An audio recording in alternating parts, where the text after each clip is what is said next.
Labdien! Dear ladies and gentlemen, good afternoon. Welcome to the joint press conference of the Baltic Foreign Ministers and Foreign Minister of Canada. Working languages are Latvian and English with simultaneous interpretation available. Please do use the headsets for the simultaneous interpretation. We are also being live streamed, and we'll start with the statement of Latvian Foreign Minister Madam Baiba Braže.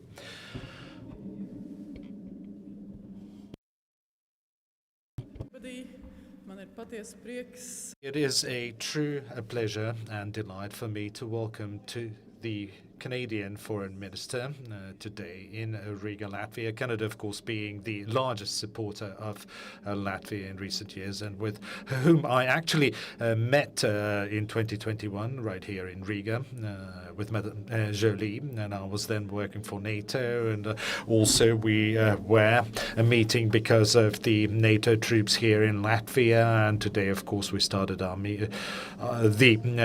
visit, or today's meeting, by meeting with the Canadian troops and presenting them awards for the outstanding service. And of course, we also had the traditional 3+1 meeting between the Baltic foreign ministers and Canadian foreign minister. I'm very happy to welcome my dear friend Margus Tsahkna from Tallinn, who has made quite a distance to get here, and of course also the Vice Minister from Lithuania. Our meeting today mostly focused on issues around security, and we will go to the NATO ministerial tomorrow to take part in the meeting, which will talk about stronger NATO, more united NATO, NATO that is capable of deterring and preventing all types of threats, about our defense investment. We are going to talk about also tomorrow. We also talked a lot about transatlantic relations. We also talked about threats coming from Russia and Russia's violent policy of war, and there's no illusion that this policy would change in coming years. And of course, we discussed support to Ukraine, and we naturally also talked about different international challenges like pressure coming from China, pressure against a number of countries. We talked about our relationship with global countries, international engagement, and many other issues. And now it's my honor to turn the floor to my colleague, Madame Joly, from the Canadian Ministry of Foreign Affairs. Merci Baiba. Permettez-moi bien entendu. Thank you very much. I would like to start by thanking the Latvian Foreign Affairs Ministry for the cordial welcome and hospitality. Thank you indeed. And we have been speaking English already, and I'll continue. We've been talking French, and I'll continue in French. I'm very happy to be here. I would like to thank the Estonian and Lithuanian minister, as well as our host, for a wonderful, constructive dialogue and a very insightful meeting. As Madame Braže already mentioned, we met with NATO troops today, and it was a very interesting moment for all of us, filled with a lot of pride, and we thank them for the service that they are doing. And I would like to thank Latvia indeed for the warm hospitality and also host nation support provided to the Canadian troops. I would like to also thank Latvia for the support of the Resolute Warrior operation or mission, in scope of which Canada led training, which wouldn't have been possible without your support. It was the first training exercise of this scale led by Canada, which is of course the framework nation for the multinational brigade here in Latvia, and it was the largest exercise in the last 3 decades here in Europe, and it was the way for Canada to show its commitment to the security of Latvia and the whole alliance. Since the full-scale invasion of Russia in Ukraine, our presence here has been gradually increasing. And to those Latvians who are watching us, I would like to say that we are here to stay. New embassies in Lithuania and we are also working towards greater presence in Lithuania, Estonia, as much as we are doing the same here in Latvia. We are fully committed to solidarity with our Baltic friends and other NATO allies. We are also happy that Canada, within its mission Unify, is also able to train Ukrainian troops here in Latvia. We, of course, also reiterated our support to Ukraine. We agreed that we are as united as ever in our support to Ukraine. As Madame Braže already mentioned, we discussed various challenges and various current issues. We talked a lot about various geopolitical issues. And now the floor is given to the Estonian parliament. Speak French. But Baiba, thank you very much for hosting us here. And I had really very far away to come to Riga, but actually we continue with the NATO Foreign Ministers meeting, and it was very useful discussion today amongst different topics, what we are so like-minded. And Mélanie, thank you for coming here to Baltic states. And of course, Canada is playing a crucial role in our collective defense and in the security of Baltic region, and also as a frame country here in Latvia, you're protecting and your soldiers, your people, you're protecting us all. So we understand how important it is, and also to feel the situation on the bordering of Russia. But we need to understand as well that Russia is waging already close to 3 years the aggression against Ukraine, and we discussed how can we support Ukraine. We need to give the military support, we need to give humanitarian support, we need to invest in Ukraine, we need to support Ukrainians to win the war and to survive the winter as well. And we understand that there cannot be any kind of peace processes without Ukraine. Because they are fighting for their own freedom, but also they are fighting for our freedom. But also we understand as a Baltic states as well, they are fighting instead of us. Though we need to understand that this kind of support is very important. And additionally, we discussed as well the global security. And the North Korean troops fighting just a couple of hundreds of kilometers from the NATO border is something that Putin has changed the course of this aggression, in a meaning that it is not anymore the aggression from Russia against Ukraine, but also it's global. So we see that this part of the world, as North Korea and many other proxies, are connected to. And of course we discussed as well the transatlantic relations, the Baltic region as well, with the cooperation of Canada, but also in frame of NATO, but also transatlantic relations with the United States, as we know that new president will enter to office the beginning of the next year. So we had many of these topics to discuss, but also there is a need to increase the defense investments, defense spendings, and tomorrow and day after we are going to discuss amongst the foreign minister of NATO as well the Hague summit next year. And one topic is, of course, that we need to increase the defense spendings, and the Estonian proposal is 2.5% minimum for everybody. But yeah, I think that I cannot name all the topics what we have discussed because we are so like-minded, but the fact that this meeting happened is very important. Thank you.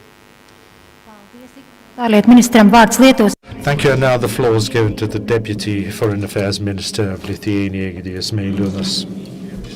Ladies and gentlemen, first of all, I would like to express our gratitude to Latvian Foreign Minister, Excellency Baiba Braže, for your warm hospitality. And we appreciate this third Baltic-Canada meeting as a very important part of our partnership of free Baltic states with Canada. And let me take this opportunity to share some comments on the topics we discussed earlier today. So first, strong transatlantic bond is our common interest, especially in the face of long-lasting Russia's brutal aggression against Ukraine and genocidal war against Ukraine.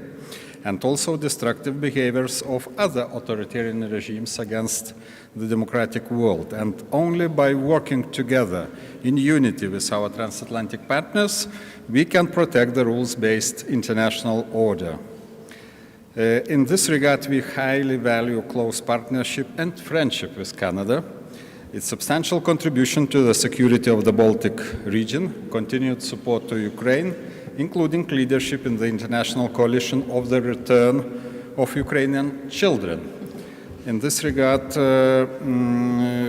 I would like to inform you that we joined the Canadian initiative of the Safe Pathways Home and will contribute to joint efforts to help Ukrainian rescued from Russian captivity to return home safely. Increased military, financial, and humanitarian support to Ukraine remains our top priority. Ukraine's victory is crucial for Euro-Atlantic security. If Ukraine fails or it's forced to sign a coerced peace agreement, it will be a loss for all of us.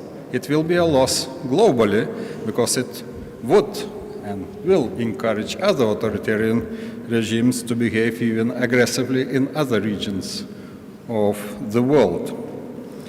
The transatlantic strength is now being challenged every day by Russia, China, Iran, North Korea axis.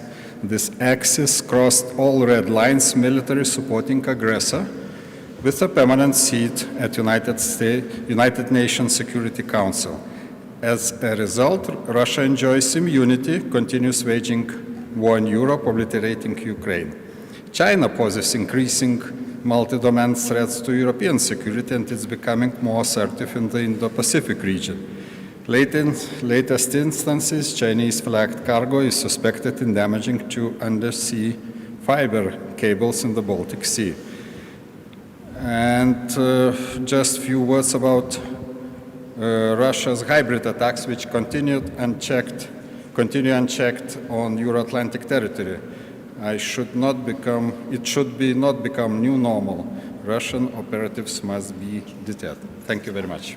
Oh, thank you. Paldies cienījumiem runātājiem. Laiks mediju. Thank you, dear speakers. We'll now open the floor for questions. When you ask a question, please introduce yourself and to whom you would like to address the question, please.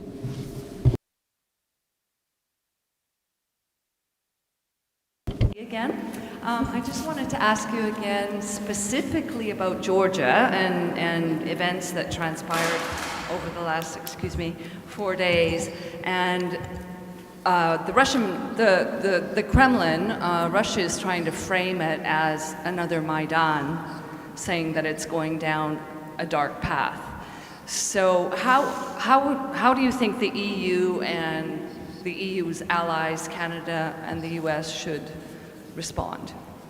So I'll let the EU members respond themselves, but what I can tell you though is Canada is in solidarity with the Georgian people, and we are very concerned about what Russia is trying to do in Georgia, and in that sense we will follow suit. We will sanction key individuals and also businesses, entities that are involved in either human rights violations or corruption based on our own sanctions regime. And so you will have more from me in the coming days regarding this issue.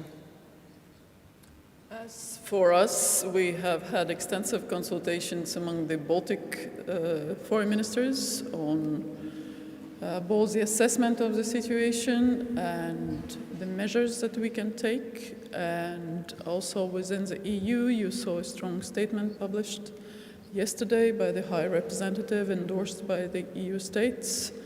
So quite clearly, the future of Georgia that Georgian people stand for in accordance with the overall assessment is European future. And we see that also from this expression of popular will that should be guaranteed by the fundamental right of freedom of assembly and expression. And we deeply regret the Georgian government decision to announce that they will not pursue that path until 2028, despite the EU constantly saying that the door is open and it's up to the Georgian government to implement the reforms and follow that path. that people support. Also, in the current situation, obviously, suppression of those protests, hundreds of arrests, violence, is something that we cannot keep silent. So we will take measures to make sure that perpetrators are affected. Adding a bit as well that I think it's pretty sure that we cannot call these elections, they were in Georgia honest and everything what we used to have in democracies, and also everything what we see from the streets now, the using of power against demonstrations and peaceful people who has a right to actually speak out. This is not a part what can we see as well as a member state of European Union, and it's a pity that the leading political party has decided not to follow the Georgian people's will, but deciding to turn away from the European Union way. And it has been written in as well to the Georgian constitution. So this is a much more deeper question. It's not only about what EU is doing, but actually what is Georgia is doing, what the Georgian people are doing. So we are in a very clear position to support Georgian people's right to speak out, to be a part of democracies. And also, as Baiba mentioned, we have decided as a three Baltic countries to run the sanctions against the persons who are responsible for the violence against the people not following humanitarian laws. And I do hope that and today will be the listed names as well public. Already you can see as well who we put under the sanctions. But also I do hope, and we will raise these kind of questions as well on the European Union level, because we have made decisions from European Union side already years ago to support the Georgian way as agreed towards European Union, but this political party has decided to turn totally the other direction. So I'm deeply concerned that the Georgian people's will is not represented. Latvijas žurnālistiem es gribētu arī. To Latvian journalists, I would like to also make an announcement in Latvian. I would like to specifically reiterate in Latvian that since the end of last week, we'd been discussing on a ministerial level, on a ministry level, and on diplomatic level, we'd been very actively discussing what our response should be or reaction should be, because, of course, there's domestic processes in Georgia, people's will and vote, but then there is also Georgia's path that we have supported and still continue to support. And, of course, Georgian people have the right to appeal against decisions that have been made by the ruling party, one of the ruling parties in Georgia, which has decided, in fact, to discontinue the negotiations, accession negotiations with the EU, and they are actively using disinformation, misinformation, various fake news, and so on and so forth to dissuade its people, which has resulted, of course, in mass protests, and it's the fundamental right of the Georgian population to protest, like in Latvia, and government suppressing such protests are unacceptable. And there have been precedents also in Belarus where those protests were suppressed and people were sanctions. There were personal sanctions about violence. Sometimes we publish those names, we disclose those names, sometimes we don't. It's our sovereign decision, and in this case, whenever we have the list, we will decide when and how to disclose those lists. But there is at least a political consensus that there will be a list of sanctioned individuals. Would the Lithuanian representative like to also? Thank you very much. Very briefly, so speaking about list, it was already mentioned. So our Minister of Foreign Affairs, Mr. Gabrielius Landsbergis, already a few minutes ago, posted on, please check his Twitter account, a list of the representatives of Georgian authorities who were denied entry to the territory of Lithuania because of abuse human rights in Georgia. And last but not least, we fully support European aspirations of Georgian people. Paldies, vai vēl ir jautājumi? Thank you. Do we have any other questions?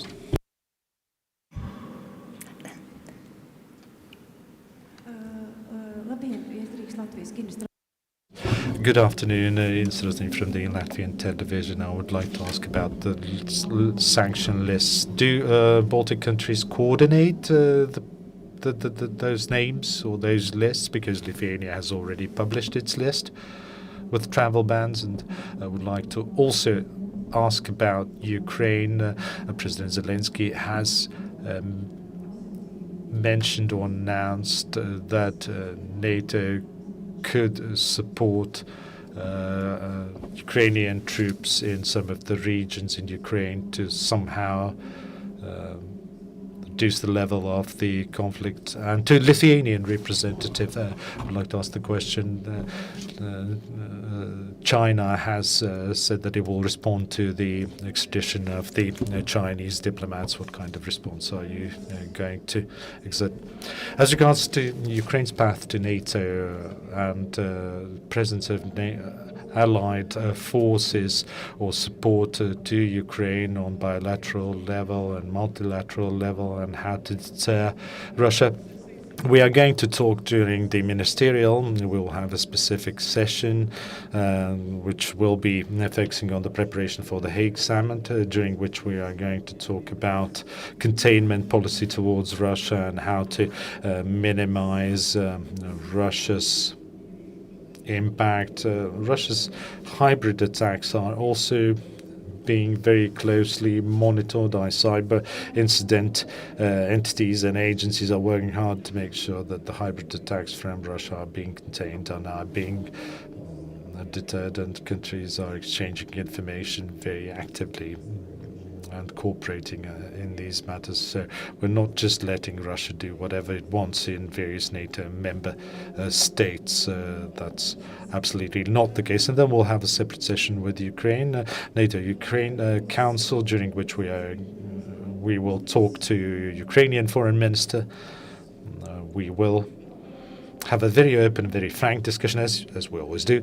I don't want to make any predictions about the agenda. Baltic countries have clearly stated that we support inviting Ukraine to EU and NATO, and we will expect them to start the accession process as soon as they have resolved various issues and ensured the necessary compatibility. As regards to the peace process or ceasefire, well, it depends on Ukraine and what it expects. It should lead the negotiations and should lead the process. We cannot impose this upon Ukraine, but we have to be very open as ministers discussing this and how to move this issue forward. And as regards to sanctions lists, I think that the Latvian media are very well aware and quite used to those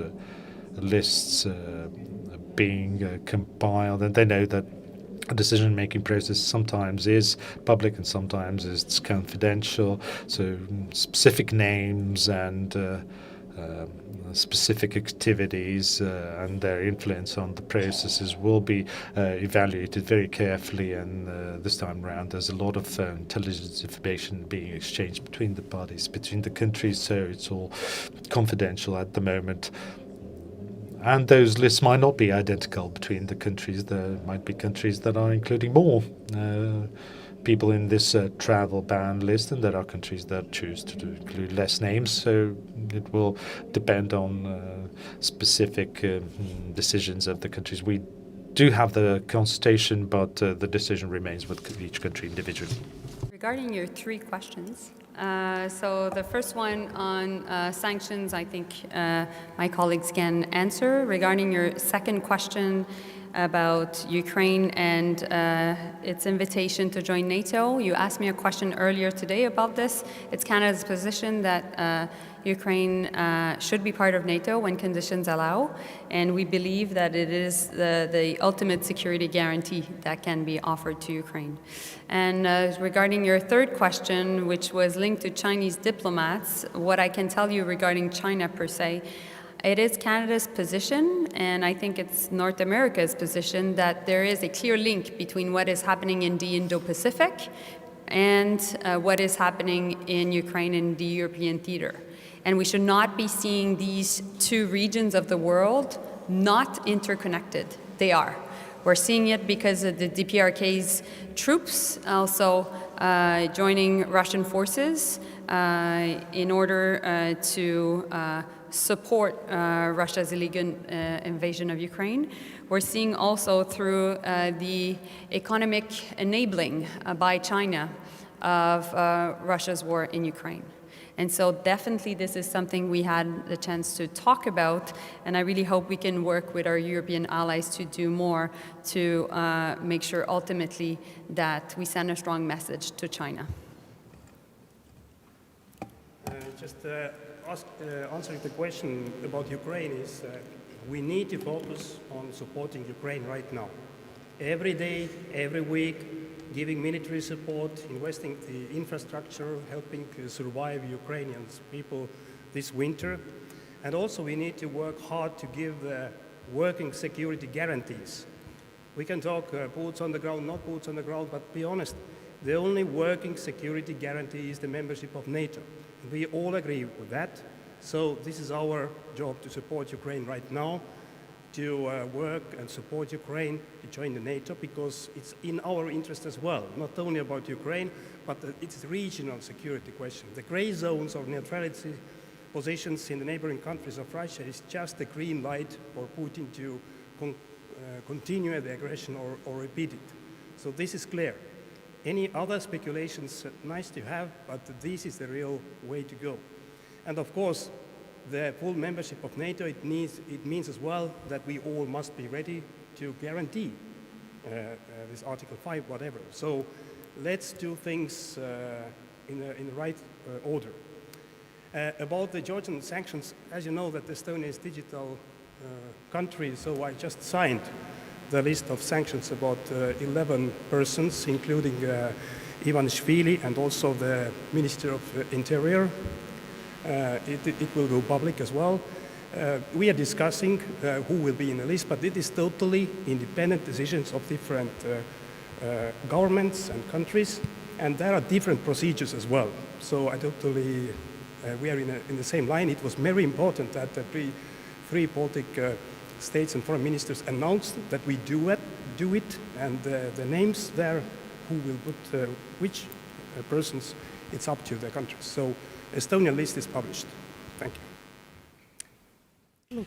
If I may, answering to this second question on Ukraine and NATO, so Lithuania's position was consistent, I think, from 2008, from Budapest summit, and we truly believe that only NATO membership could protect Ukraine.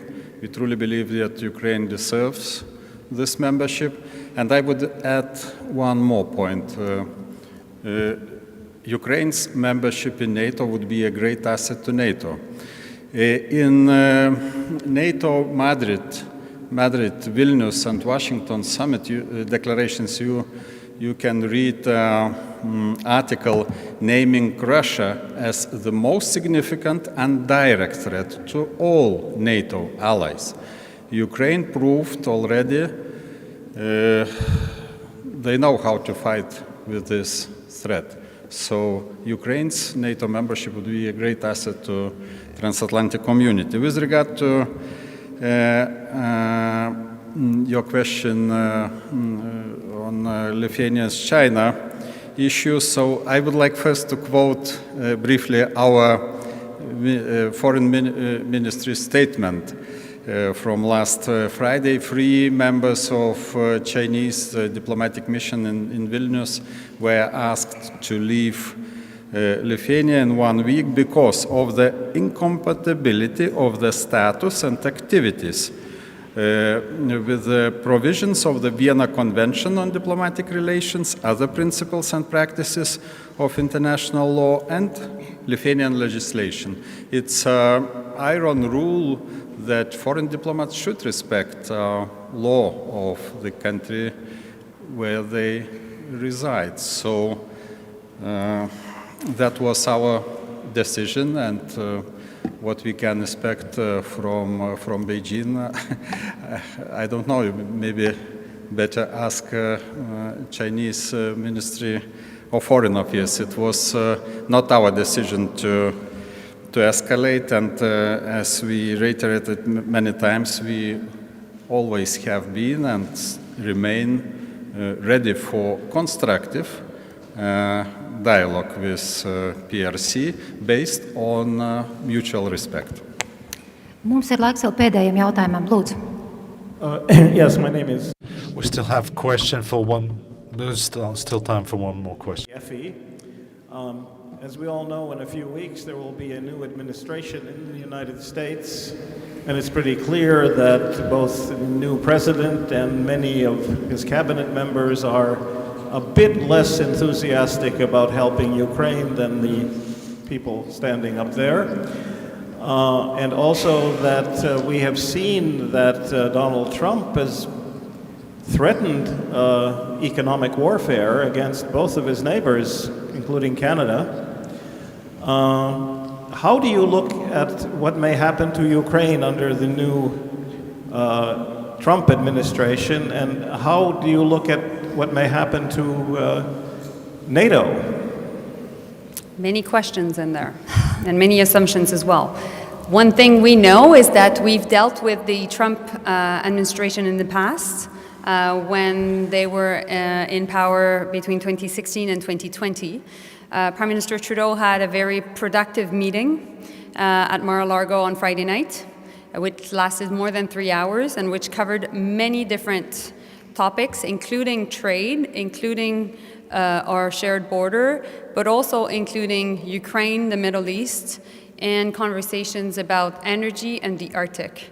And we'll continue to engage. Meanwhile, my job has been also to talk to many US senators on the Republican side, on the Democratic side. I've been in close contact with Lindsey Graham and Jim Rich, which are important foreign policy players. And also we've been in contact with many of the upcoming leaders of the Trump administration.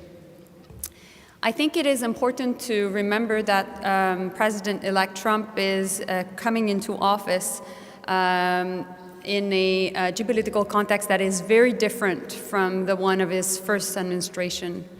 And what has happened since Russia's illegal invasion of Ukraine is NATO has been strengthened. NATO has been seeing its members investing even more in defense. On the Canadian side, we've done historic investments, and we know we have to do more, and we will do more. And at the same time, that ultimately what is happening, and that was a bit my answer to the previous question, is that there is a clear connection between what is happening in the Indo-Pacific and the tensions between the US and China, and ultimately what is happening in Europe. And I think this is something that the Trump administration is much more attuned to, and we need to continue to engage with them. I also had a positive conversation with the Chief of Staff of Zelensky yesterday, Andrei Yermak, about our support to Ukraine and also NATO members' support to Ukraine. And all of us are heading to NATO later today to make sure that we continue to exchange our views regarding what's coming in the next months. As far as Latvia is concerned, we have had excellent working relationships with all the US administrations, and we look forward working with the administration of Mr. Trump again.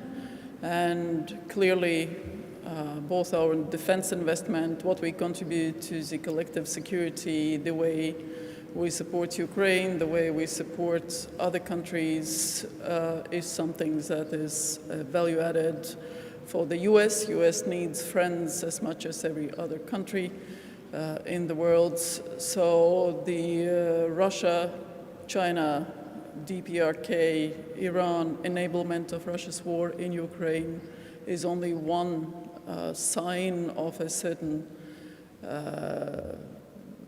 powers aligning in their actions, but we also clearly know that it's China, Russia, and the others that go around the world pitching them as good actors, as positive actors, trying to present them to the global south as some type of benevolent powers, which is not true. When we look at how those powers exploit African and other countries and the way promises are not fulfilled to them, it's very clear.